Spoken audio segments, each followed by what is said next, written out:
What's next with the big, beautiful bill that has been approved in the House of Representatives?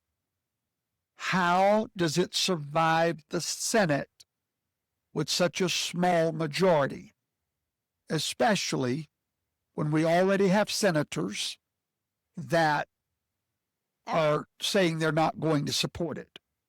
Let me give you the breakdown. You may want to share this with all your MAGA friends.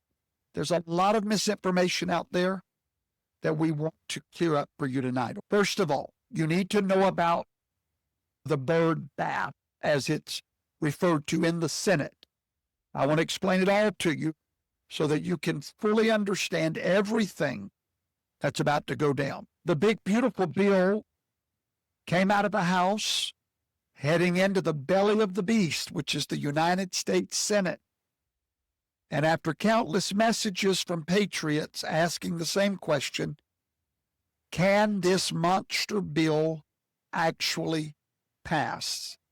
Yes, it can.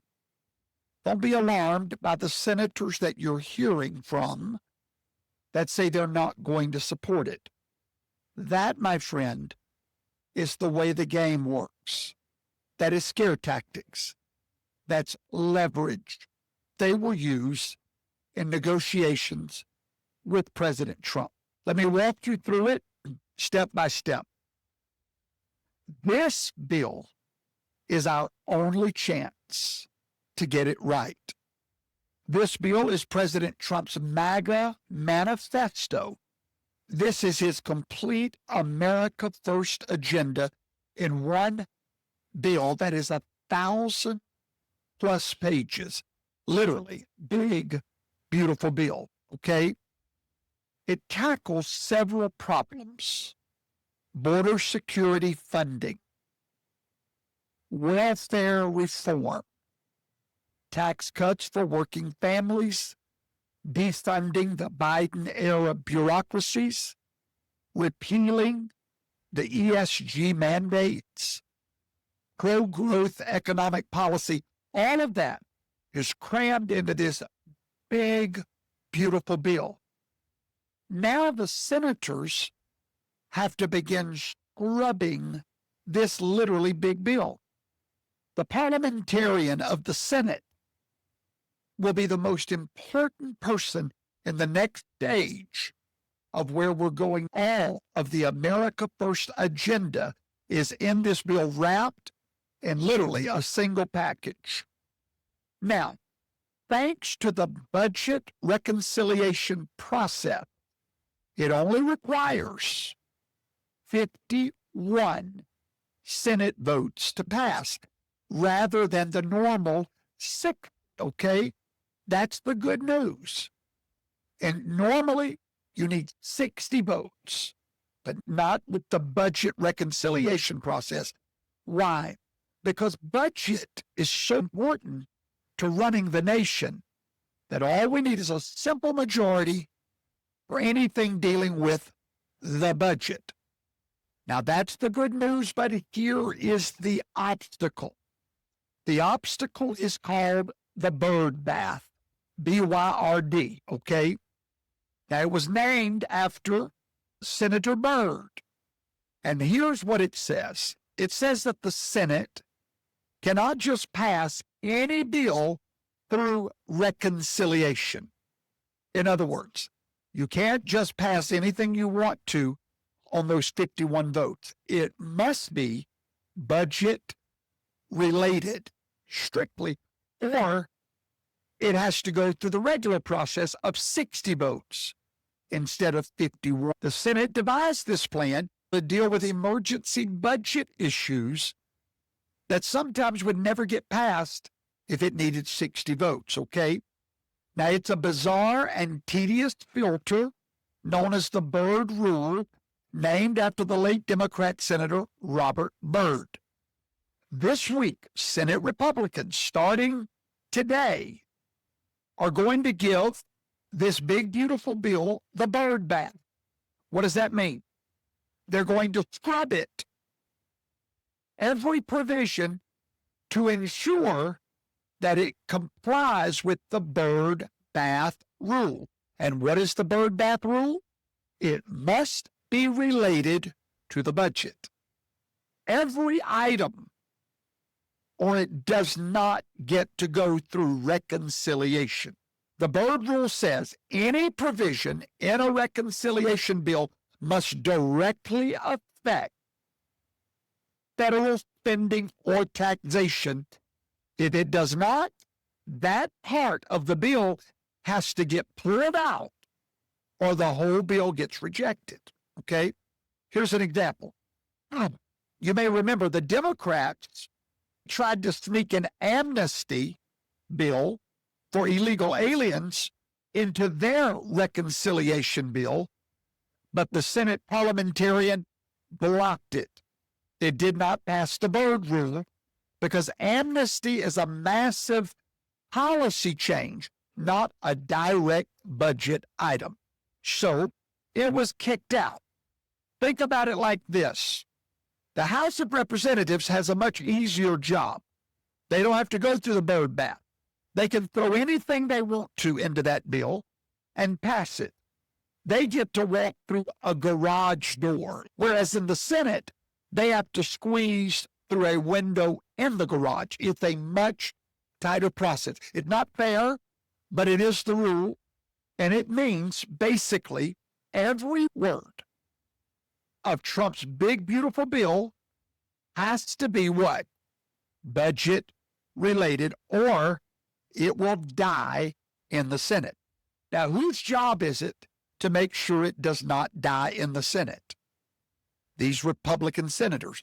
I know some of them have already said we're not going to support it. You don't understand the process.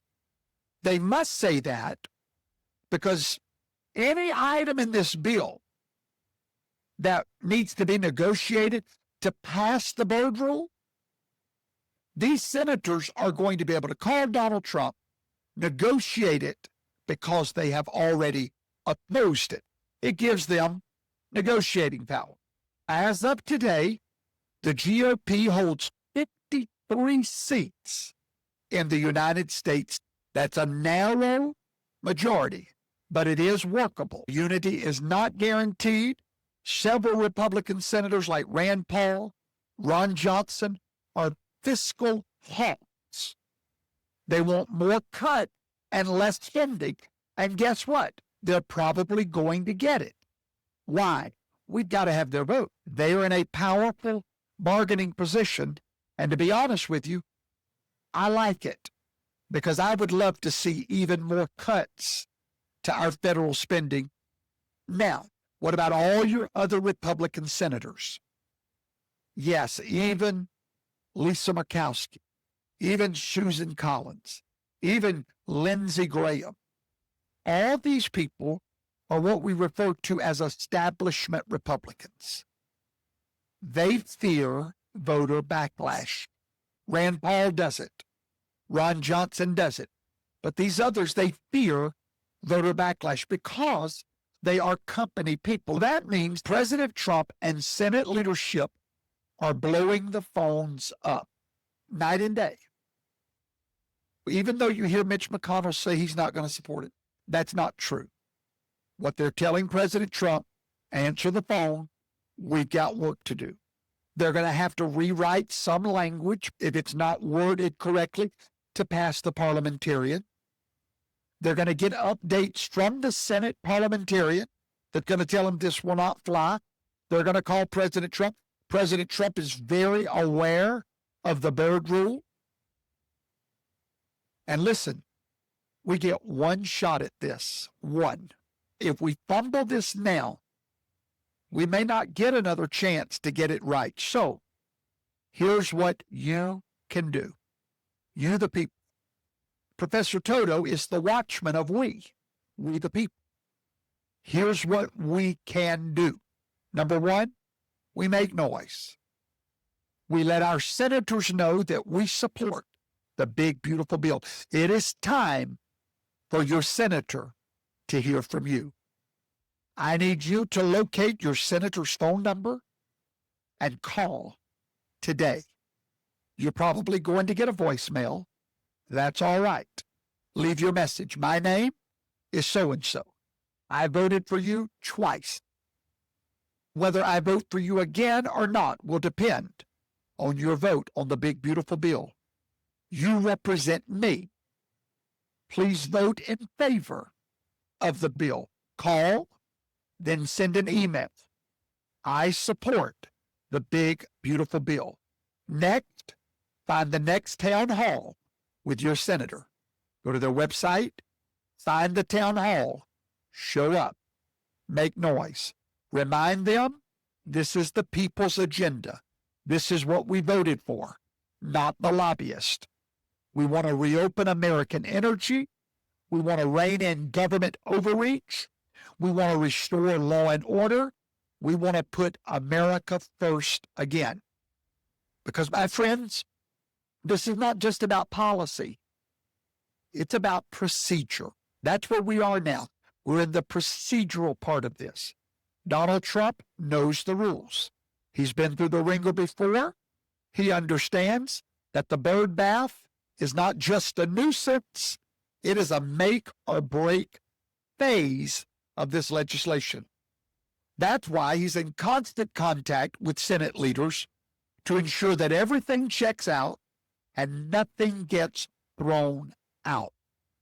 If we win this process, we will win the bill.